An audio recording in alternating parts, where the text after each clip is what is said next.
Anyways पिया जी का जो मुकदमा है उसकी कोई सर पैर नहीं बन, दूसरे लोग बर्बाद तबाह हो रहे हैं, जेलों में जा रहे हैं, ये साहिबा सिर्फ टस्में बहा रही हैं और कोई इसका हाल। वो खबर बड़े फखर से अपने बेटे को दिखा रहे हैं कि हम तो बाल बाल बच गए, तो ओवर डू कर रहे हैं, ओवर डू। हाय गाइस, मैं फिर हाजिर हूँ। इस वक्त हम डिस्कस कर रहे हैं ड्रामा सीरियल सांवल यार पिया, एपिसोड 29 और 30। 30 एपिसोड इस ड्रामे की हो गई हैं। मुकदमों की भरमार चल रही है और कुछ मुकदमे बहुत ही रिडिकुलस हैं, कुछ मुकदमे इतने ही कमजोर हैं कि वो एक ही अदालत की, एक ही यानी कोर्ट की सिटिंग की मार है। तो मुकदमों के अंदर कोई जान है नहीं। ड्रामे के अंदर थोड़ी बहुत जान थी जब वो पिछली एपिसोड के लास्ट सीन में इन्होंने दिखाया था कि वो सामल को गोली लग गई है, जो कि मुझे समझ नहीं आया कि किस एंगल से उसको गोली लगी है, कि वो मारना किसको चाह रहे थे, लगी किसको है। लाइक ना बचाने वाली सिचुएशन थी, ना तो लाइक असैसिनेशन वाली अटेम्प्ट थी, कुछ समझ नहीं आया। तो वो बड़े ही ऑकवर्ड पोजीशन में सामल को गोली लगी शोल्डर पे। एनीवेज वो बच गया है, क्योंकि उसको बचना है, क्योंकि इस ड्रामे में अगर वो बंदा मर गया माइनस सावल, इस ड्रामे में कुछ भी नहीं है। To be very honest, to be very frank, Firoz Khan का नाम भी था टाइटल में, अली, लाइक यार, यार अली यार, लेकिन उस बंदे को स्क्रीन टाइम बिल्कुल भी नहीं दिया, उसके कैरेक्टर को बिल्कुल भी डेवलप नहीं किया, उसको कोई मार्जिन ही नहीं दिया कि वो भी कुछ आके स्क्रीन के ऊपर जलवा अफरोज हो, कुछ दिखाए, कुछ भी दिखा देते। इवन नेगेटिव रोल में ही फिरोज खान को दिखा देते कि कुछ उसके ऐसे नेगेटिव रोल हैं कि वो पिया से कहीं पे मिल गया, कहीं उसका टकराव हो गया। वो तो बंदा अपने घर से ही नहीं निकल रहा है। लिटरली जो उसके 2 से ढाई सीन इस 2 एपिसोड्स में दिखाए, बिल्कुल कुछ भी दम नहीं है। फिरोज खान जैसे एक्टर से इतना थोड़ा काम करवाना और इतना हल्का काम करवाना, इट्स इंसल्ट। एनीवेज, तो मैं क्या बात करें, मैं कह रही थी कि सावल को अगर इस ड्रामे से निकाल दिया जाए, फिरोज खान के सीन्स है नहीं, तो बचे पीछे असलम और सेठ दाऊद, तो उनको देखेगा कौन। तो लिटरली सावल को बचना ही बचना था इस असैसिनेशन अटेम्प्ट में, बिकॉज उसको आखिरी के एपिसोड तक जिंदा रखेंगे डेफिनेटली।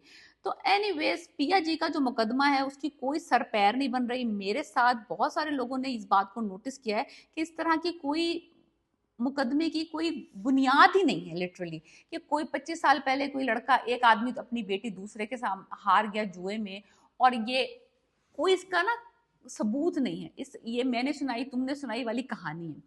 इससे अच्छा केस तो सैयद दाऊद ने असलम पे डाला है, जो कार्ड चोरी का डाला है, जिसमें वो अरेस्ट हुआ है। अब मैं बात करना चाहती हूँ पिया जी और उनकी चालाकियां।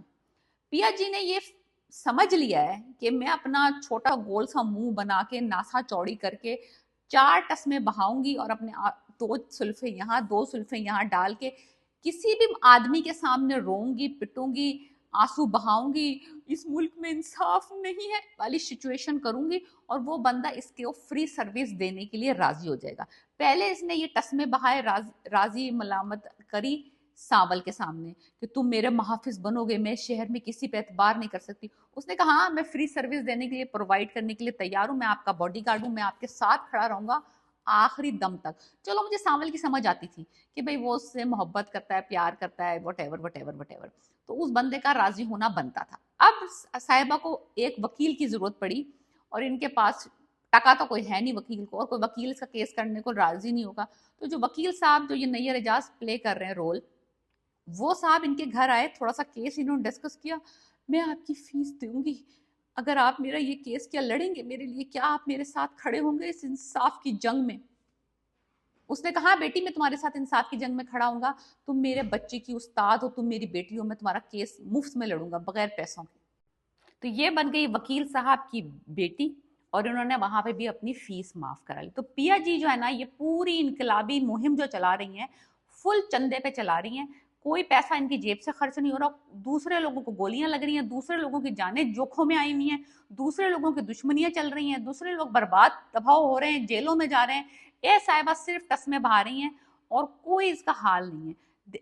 मजे की बात ये मैंने नोट की है कि बंदी जब सांवल के आसपास होती है, जब वो अस्पताल में लेटा हुआ था, या जो इसकी आंखों के और फेशियल एक्सप्रेशंस हैं, वो देख के तो मुझे लग रहा है कि she likes him, like she is like flirty भी कर रही है उससे, कि तुम इतने जिद्दी क्यों हो, लाइक और तुम्हें कुछ हो जाता तो, लाइक बंदी जो है ना उसको किना कोना पकड़ा भी रही है।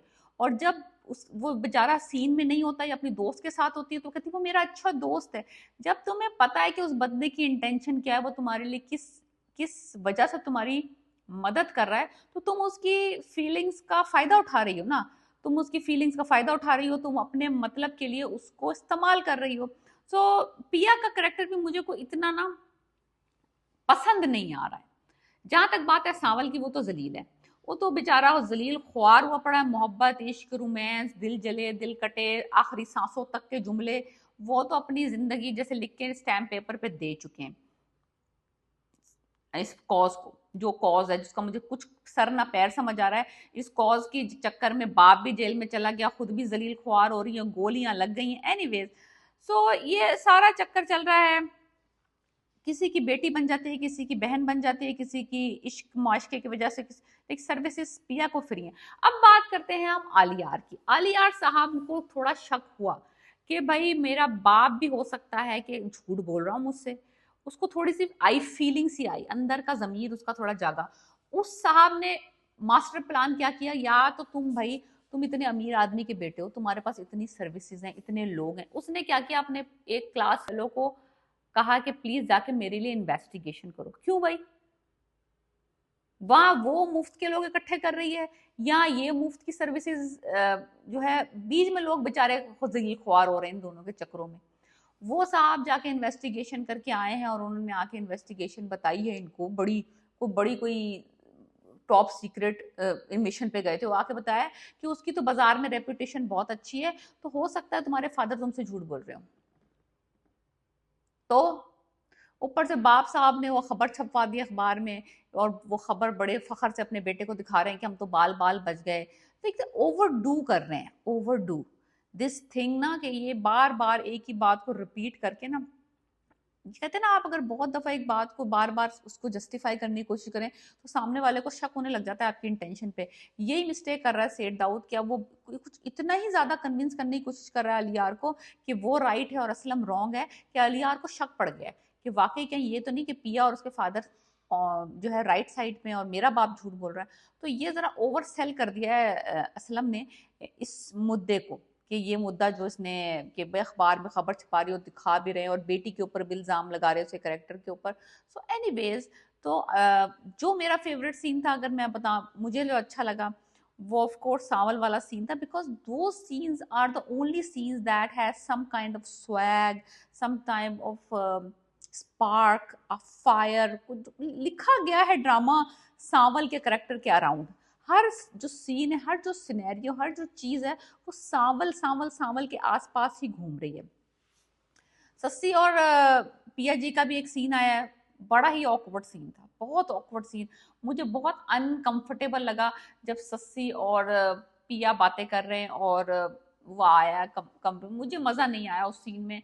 वो उसकी सीन की जरूरत नहीं थी, पिया जी को ले जाने की जरूरत नहीं थी। सस्सी से ये खुद भी बात कर सकता था, that is a little too much. ऊपर से सस्सी जी भी सवाल पूछ रही है उसकी इंटेंशन का, वो भी उससे सवाल पूछ रही है, और फिर वो पीछे ही खड़ी हुई, लाइक लिटरली वो यहाँ खड़ी हुई है, और वो कह रही है कि नहीं, मुझे उसकी आंखों में भी मोहब्बत नजर आ रही है, और वो सुन रही है, और वो बोल रहे हैं। और लाइक क्या, यानी कि ये सिचुएशन है, या तो उसको बिल्कुल ही सीन से आउट कर देते पिया को, वो ये पूरी कन्वर्सेशन सस्सी की और सांवल की सुनती ना।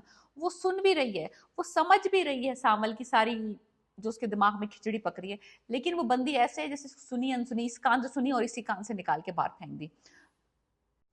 तो एनीवेज, इन दी एंड जो है सांवल ने ये धमकी दे दी है सेठ दाऊद और उसके सारे चमचों को, कि अगर पिया जी को कोई नुकसान पहुंचा तो मैं इस शहर को आग लगा दूंगा। यार, ये आग लगाने वाला जो है ना, हो ना पाएगा, हो ना पाएगा। इससे पहले वो इसको इसको इसकी चिता को आग लगा देंगे।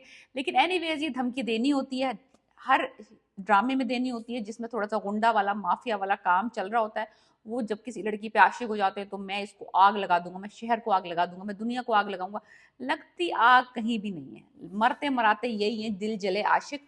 सो एनीवेज, मैं बता रही हूँ ना कि ड्रामे के अंदर फिरोज के साथ बहुत नाइंसाफी हुई है, उसको कोई स्क्रीन टाइम नहीं मिल रहा, और ड्रामा सारा सराउंड करता है एक्चुअल एक्चुअल अहमद अली अकबर के। अगर वो निकाल दिया जाए तो इस ड्रामे में कुछ है नहीं, और बहुत ड्रैग हो रही है स्टोरी, बहुत ज्यादा ड्रैग हो रही है। Let me know what you think about this drama, and what are you enjoying, और आप मिसिंग कर रहे हैं फिरोज को कि नहीं। मैं तो फिरोज को बहुत मिस कर रही हूँ, उसका भी करेक्टर होना चाहिए था ड्रामे में, इतना बड़ा एक्टर है आखिर, उसके साथ नाइंसाफी है। अदर देन दैट पिया का करेक्टर तो just filler, I don't like her character eight all. So let me know what you think about my review, and let please